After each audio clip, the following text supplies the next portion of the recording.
potential Gimmick Puppet line. No, this is a great year for Yu-Gi-Oh! Zexal fans, considering how much support that we're going to get for all those different characters, including Quattro and his Gimmick Puppets. But for now, for the most part, we've only seen Gimmick Puppet Nightmare. But speaking of which, we're going to use that great fusion deployment card. Go ahead and reveal our fusion monster here. It's like Granganol. This is the standard play. Going first, at least it's a standard play. Sometimes going second, you can reveal a variety of different cards to summon Fallen of Albaz.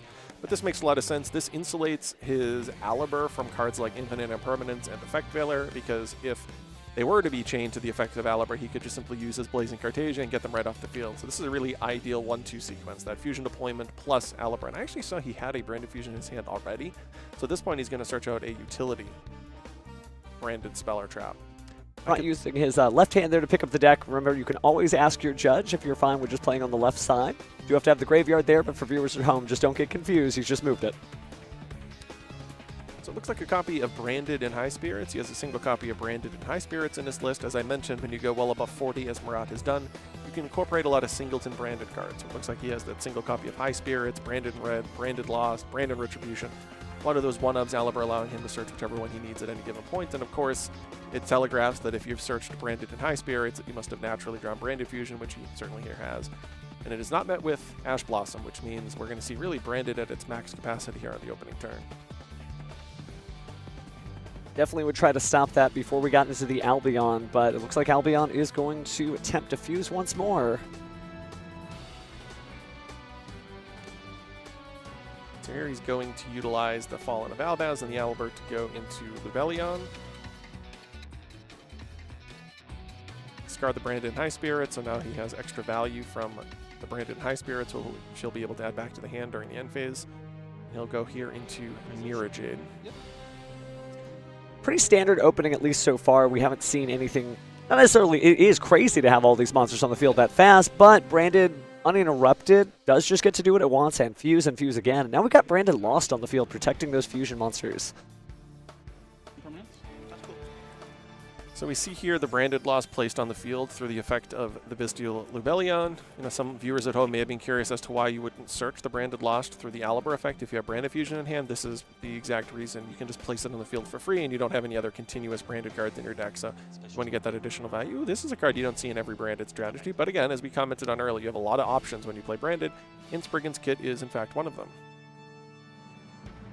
I think that's what's so cool about Fallen of Albaz and why so many players find it just so appealing, is that it's not like your traditional named archetype where, you know, it's Elemental Hero and everything just fits neatly into that package. It's kind of a whole brand new world to explore, right? A brave frontier for these characters to go through, and obviously it's paying off because this deck has continued to see the top tables for quite a while. Sure, I'm going to shuffle that hand back again.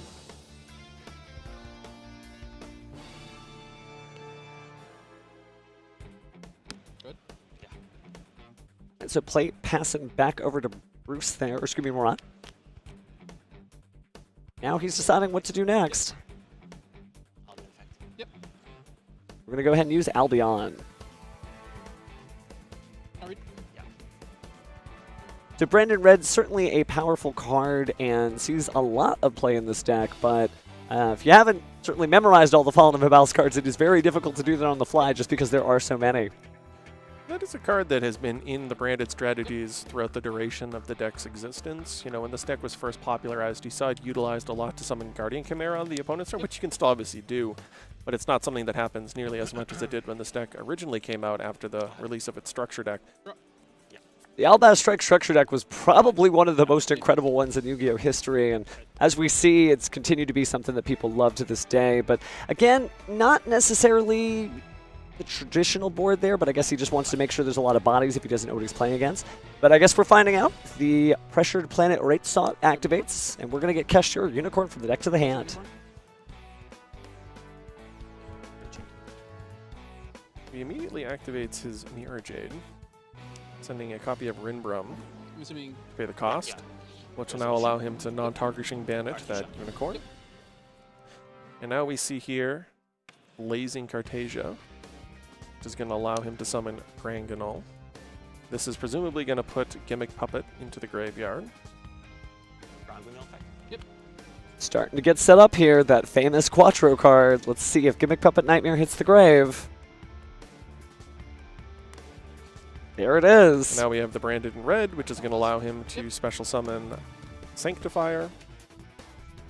So we've seen this line of play quite a few times in the feature match area.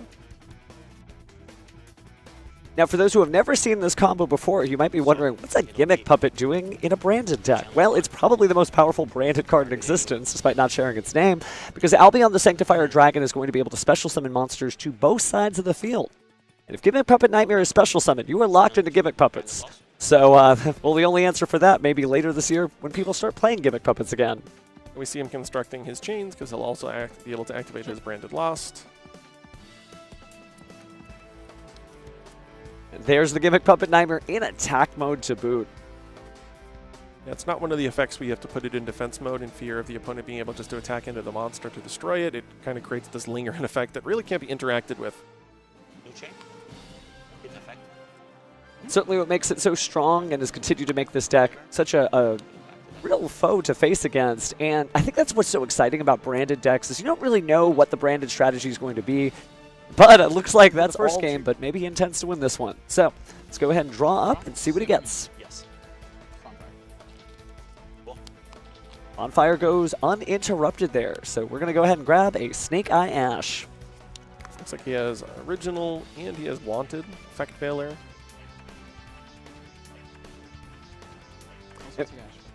Interesting that we didn't do the wanted in the draw phase. It's certainly been something popular in order to evade Droll and Lockbird, but hey, when there's not a lot of Droll and Lockbirds around, maybe no need to do it. Another thing you can do is because it's a quick play is you can just chain it in the resolution window to Bonfire. If the opponent does have Drill, you can just chain it there as Chainlink 2, search your Diabell Star, and then Drill will resolve as Chainlink 1. So you basically always guarantee that you get 2 searches regardless of how you sequence it. This will be something that could be potentially very difficult. So one of the issues for branded strategies in general is the rise in popularity of Hope Harbinger, which it does in fact look like is in Bruce's deck. Basically any deck that's playing Snake Eyes Diabell Star is doing so because it allows you to access Hope Harbinger, and in a strategy that has very minimal hand interactions, you're going to see Bruce go uncontended here. And if Hope Harbinger hits the field, Murat is really going to need some of those cards like, let's say, Dark Ruler No More, to push through its effect. No, it's been really good to see number 38 hit the board, not only for its ability to rob the opponent of spell cards, but we're also starting to see the rise of it being used for its attacking redirection ability. It makes monsters proceed to damage calculation, and therefore Tenpai do not get their effects. So a lot of interesting lessons to learn. But speaking of lessons, looks like we're going to go ahead and discard the Snake Eye Flamberge Dragon and spin up some spells with Diabell Star the Black Witch. So because he searches wanted, it's the giveaway there that original is in his hand.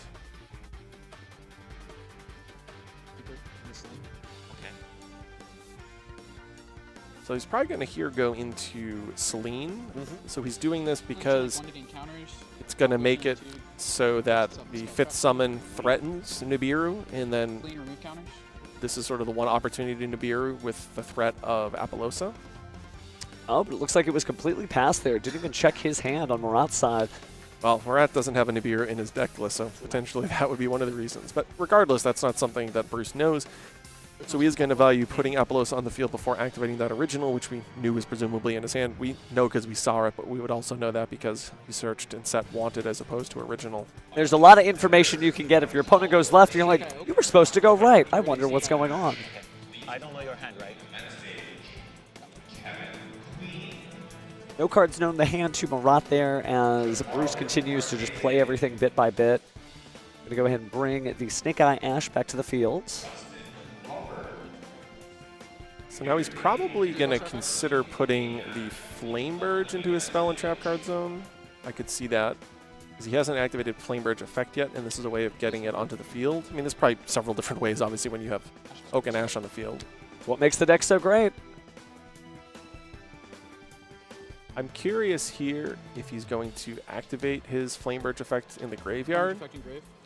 There is some risk, because I'm pretty sure he only has 2 in there right now, the Poplar and the Ash. So he's, making a play that could have been shut down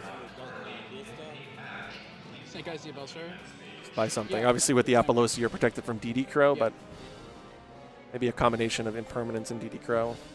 Well, Bruce may be playing in the fact that he knows that Murat is using the branded strategy and often doesn't really have a lot of interaction points from the hand. Sometimes Tri-Brigade Mercurier is there, but for the most part, if you haven't seen anybody stop you this point into the game, yeah, you can just keep going and just rely on Appaloosa. Yeah, it's an important thing to understand. Some matchups, certain hand interactions are more or less common. So, for example, Melodious, it's not 100% because you can definitely get caught by this, but it's less likely that that deck would choose to use Nibiru because both Asienta and first solo movement require you to have no monsters on the field. So it's one of those hand interactions that actually can defeat the purpose when you have cards in your deck that require you to have no monsters on the field. So it is important to understand the potential hand interactions from each matchup because although there are a bunch that we see across the board, Ash Blossom for example, some decks do need to make concessions here or there about which ones they choose based on the strategy that they have. It looks like we're going to use the Promethean Princess Bestower of Flames effect to go ahead and drag somebody out of the graveyard. Might be Snake Eye Oak.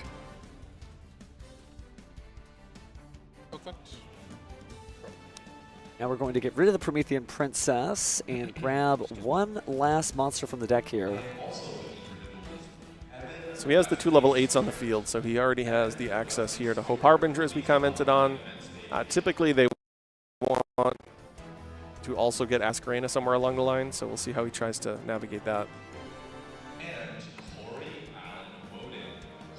Taking a long look into that Snake Eye Poplar. Not sure if he wants to do it. Maybe swapping out to Ash, Poplar. There we go. Snake Eye Ash it is. Language effect, targeting IP. I'll try to soar in your deck. Oh, this makes sense. I mean, this is just going to force out an Appaloosa negate. 1 mana.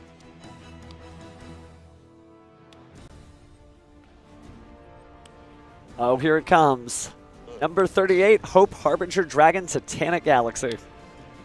And I'm curious how we're going to get access to Flamebird from this point. So we're going to shuffle back.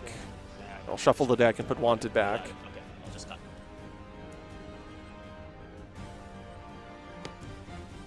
Do I know your set? Yes, this is Wanted. Okay. And I don't know the hand. No. Okay. It looks like we know the hand. Appeared to be an effect veiler there. I draw the card. And just drew a Ghost Mortar and Moonlit Chill. So he's going to rely on Divine Temple to summon that IP Masquerena as opposed to having Flamebird on the field. End of name.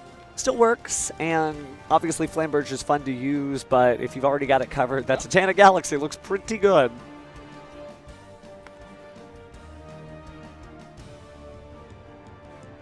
And the Snake Eye Ash is protected through battle.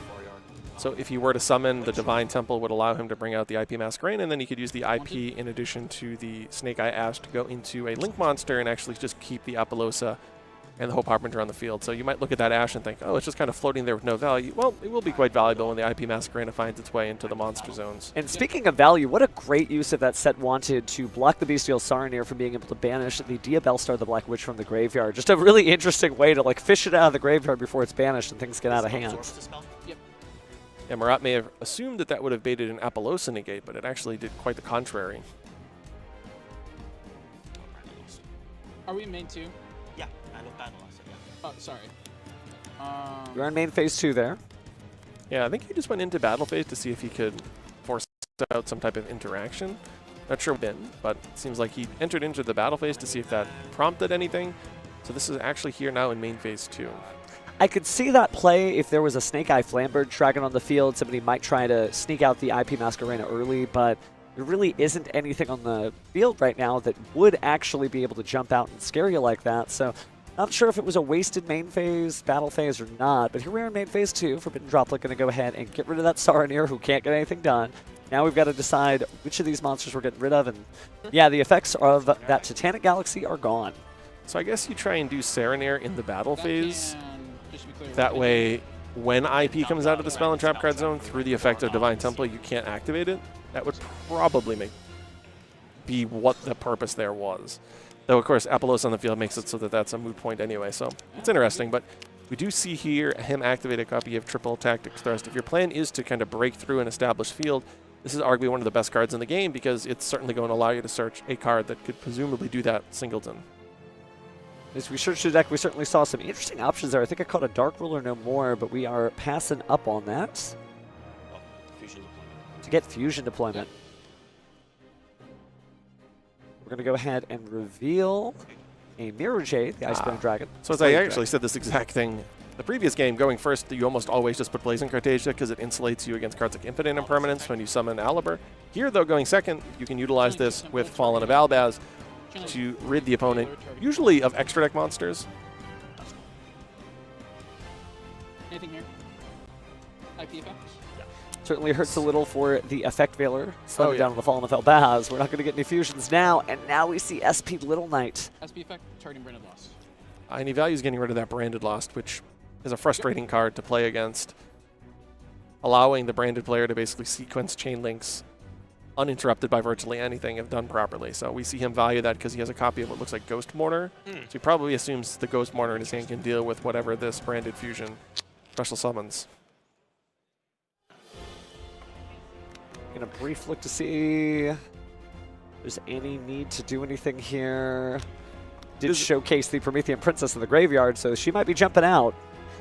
Although there's no fire monsters on the field. No, actually, I thought that's actually kind of unique to see. Yeah. The Ash was on the field for a period of time, as we mentioned earlier, but it's been used as a link material with that SP Little Knight on the field.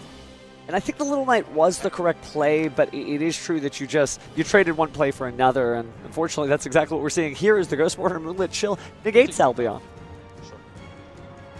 Heads, And then you minus say heady, 2,500. yeah, to remember that, but it's one of the most easily missed effects in Modern Yu-Gi-Oh! That goes. When the monster leaves the field, it's not just the effect negation, it is also damage. Scum's back. I'll go Albion effect. Set one. Center act tonight. That's fine. Looks like we're going to give Reach in the deck to either set or add another Here card we from Albion. Used Branded Law? Oh, okay, that was using Lubellion's effect. It's the Albion effect during the end phase here. Okay, because he only has one copy of Branded Lost. You know, sometimes in differing branded, or well, more bestial strategies, we'll see cards like Branded Beast, for example, and even occasionally in these branded Despia strategies, but with this one, it's only that single copy of Branded Lost. We see here a Branded Red during the end phase. Albion effect, discard as cost. So dropping that Blazing Cartesia there. Yeah, that was fantastic, right? So this is a good use of the end phase because Blazing Cartesia goes back to hand from the graveyard because the fusion was sent there this turn. The Albion allows him to search the Branded Red, so all of a sudden, even if he had no cards in hand, he both has a discard outlet for the Lubellion and he has the Branded Red to actually conduct a fusion summon. So he very quickly was able to put a Mirror Jade on the field. Now he's going to be able to use this effect in the end phase as well, putting Titaniclad into the graveyard and allowing him to banish non-targeting one of the cards, well, specifically monsters on Bruce's side of the field. Which is just incredible because the level of plays we're seeing right now, it almost looks like a main phase. You never know where you're in the end phase, but it's good effects chained and chained and chained. The Titaniclad going to go ahead and reach in the deck here again. See what we're searching out. Looks like it's going to be Lulu. So Quem here is probably... Oh, Quem, excuse me. Oh, no, it's okay. So it looks like he has a Branded Fusion in the graveyard. So I could see a few different options here. Branded Retribution is one of them. That way he has some degree of follow-up. Yeah, so one of the things you have to understand if you're going to play the Branded-based strategy, to play it at its max capacity, understanding that Quem can actually send cards that aren't just Cartesia to the graveyard, absolutely critical. You can send cards like Retribution, or if you have Retribution in the graveyard, you can actually send Branded Fusion. So sometimes when you combine Serenir and Quem, that's actually access to Branded Fusion right there. So you don't always naturally need to draw it. If your Aliber has been interrupted through a card like Infinite Impermanence, you need to understand every possible way of getting access to Branded Fusion if you want to play the deck at its max capacity. It doesn't mean that he's necessarily in a great position because he's still staring down the Hope Harbinger that's now no longer negated by the Forbidden Droplet. But it at least gives him an opportunity on the following turn to try and get back into this game. No, I think it really showcases that Branded, it doesn't have necessarily one linear game plan. It can continue to just react and manage the board with all the resources that it has available. Not every deck has that availability, although Sinful Spoil Snake Eyes is definitely doing some interesting stuff here. As we get Diabellstar the Black Witch, going to go ahead and set that original Sinful Spoil Snake Eye. Yes? Yeah. When something leaves the extra deck, and what can you summon? A card that matches Albaz. He's just double checking what Quem can summon. I discarded it. As you can see, quite a complicated graveyard there, just keeping track of how everything got in there, but And this is... I'm going to go ahead and set that back where it belongs. So he's just wary about going into the extra deck to trigger the effect of Quem, seeing if, you know, maybe I can just head into the battle phase and attack over the Quem. But it looks like here he is going to consider a play in main phase 1, at least not to this point, going into his extra deck, utilizing that original, sending the Diabellstar, which now allows him to do the classic Ash into Poplar effect. I hate to invoke the commentator's curse, but I think the direction this may be going is using Snake Eye Flamberge Dragon to push Quem into the spell and trap zone, and then maybe access the extra deck then when it's safe. That's a possibility. Another possibility is if he does that on Mirror Jade, he would be safe from Mirror Jade's destruction effect during the end phase. It kind of just depends on whether or not there's an avenue here to deal 8,000 damage or 5,500 damage. Still plenty of time on the board here as we take a look through the extra deck. Think about what to do with Apollo Usa.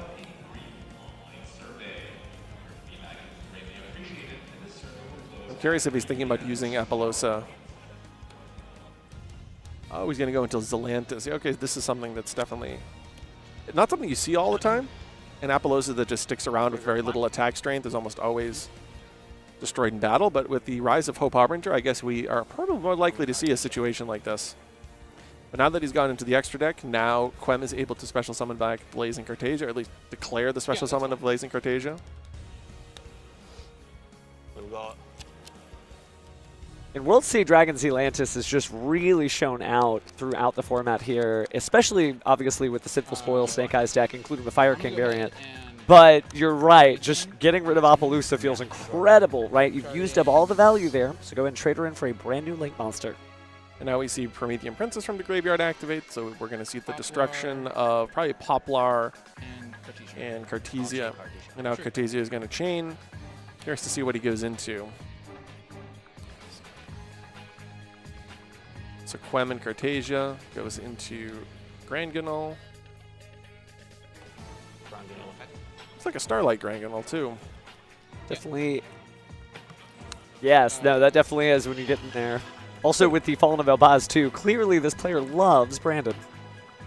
I think he actually revealed an Ultra Rare Granganol in Game 1 to activate his fusion deployment, which, interesting choice. I feel like when you have the Starlight, any opportunity you have to show it off, you want to. Maybe only the Starlight may touch the field. The Ultra Rare is relegated to the extra deck. Yeah, this is my fusion deployment reveal. But we see here the special summon out of Flamberge through the effect of Promethean Princess, which now again gives him the opportunity to kind of clear out as he needs one of these monsters.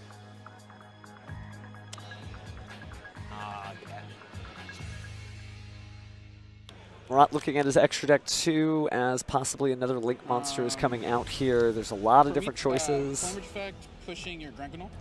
sure.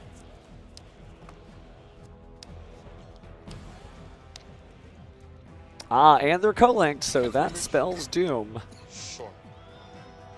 Not only will that come up with the effects of Nightmare Phoenix in play, monsters not being able to be destroyed by battle, of course, but then, yeah, World Sea Dragon Zelantis. Well, I mean, that's one way. You could just ask your opponent, but see if Gimmick Puppet Nightmare is in our dreams or not. Yep. Looks like he does have plenty of hand interactions there. It looks like an Ash Blossom and a Ghost Mourner. So it's not impossible that Gimmick Puppet hits the field, but it's going to have to be done through quite a bit of interaction. So we're going back to Brandon High Spirits. Telegraphs again that he probably naturally drew Branded Fusion. I actually don't think he did draw Branded Fusion. Looks like a Book of Eclipse and 3 monsters. So what he's going to do here is show the Albion, the Shrouded Dragon, which is going to let him put one of his Fallen of Albaz fusions into the graveyard. Interesting seeing some of these, not necessarily lesser known, but not as often seen branded cards hit the field. It's the same way when you see people who are playing the Sinful Spoil Snake Eye deck running all of the different Dia Bellstar spell and trap cards. This is interesting. Ooh. So we see Spriggan's Kit, the card that was searched off of the Branded and High Spirit, the card that mentions Fallen of Albaz. We saw Ghost Mourner activated in response. This would have been the access point to Branded Fusion, but now we see Book of Eclipse activated. So a unique application of Book of Eclipse to protect you from these targeting hand interactions. Now Bruce taking a moment. Put one back. Yes. He could activate Ash Blossom and Joy of Spring here because the effect of the Book of Eclipse does include drawing a card. There are 2 Ash Blossom and Joy of Springs in his hand, I believe, so couldn't hurt, but you're also just so scared of that Branded Fusion, so you got to make a decision. This is a really tough point. This would be an incredible bait. Oh, wow. This is a really interesting Ash Blossom because searching Branded High Spirits really does telegraph that you naturally drew Branded Fusion. Going into kits all of a sudden, though, puts that into question. The reality here is that he did not naturally draw Branded Fusion, so this is, in fact, going to cut him off from getting access to Branded Fusion. But if I was in Bruce's shoes, I think I would have concluded that he naturally drew Branded Fusion, so the fact that he was able to conclude the opposite, which happens to be true in this situation, I think is really heads up. Really curious to see if he has any comments about that during the post-match interview if he happens to be victorious. Well, sometimes you just have to go with your gut, right? You can't duel a duelist that has every card and every option. You just have to duel the person who's across from you. And by discarding that Ash Blossom and Joyous Spring bravely, well, yeah, we are seeing that Branded Fusion is not going to be played this turn. So we see here Albion, the Shrouded Dragon, actually activate its effect, which allows him to send Fallen of Albaz to the graveyard. This increases some of the viability of things that he can do on the following turn if he draws, for example, Branded Red off the singleton draw. Fusion Deployment. Going for it. That's a good card here. Feel like we'll likely see Fallen of Albaz. Oh, no, we're not. Okay. So with Grand Guidon revealed, here comes Blazing Cartesia once more.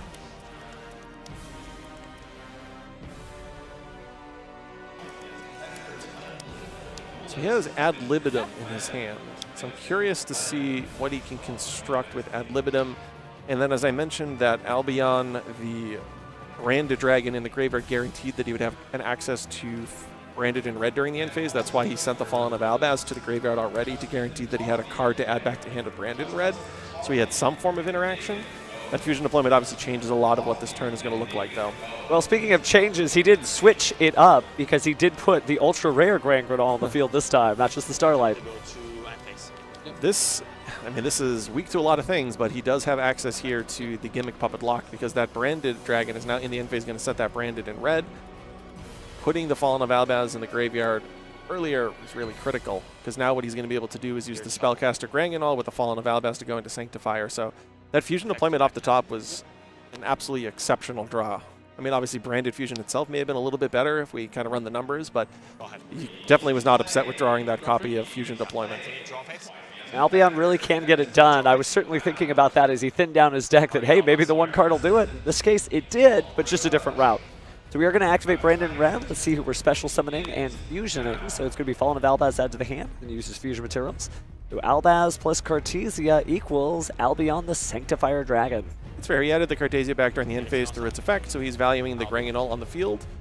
It is just such a heads-up play to put that Fallen of Albaz into the graveyard. You know, sometimes when you utilize the Shrouded Dragon, you might be tempted to put Retribution because it's advantage into the following turns.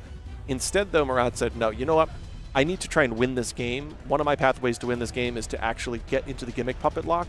How can I do that? Putting Falling of Albaz into the graveyard guarantees that I have some sequence to get there because I know I have my Branded Dragon effect in the end phase that's going to put Branded in red.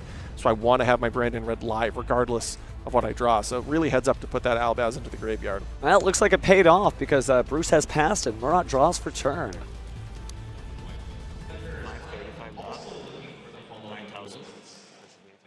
Calculating the math, appears to be about 9,000 attack points on the board, but that's not going to be enough. Branded Fusion would get stopped by that Ash Blossom and Joyous Spring, but that just means those monsters are turning to attack mode, including Springen's Kit, and that's the handshake!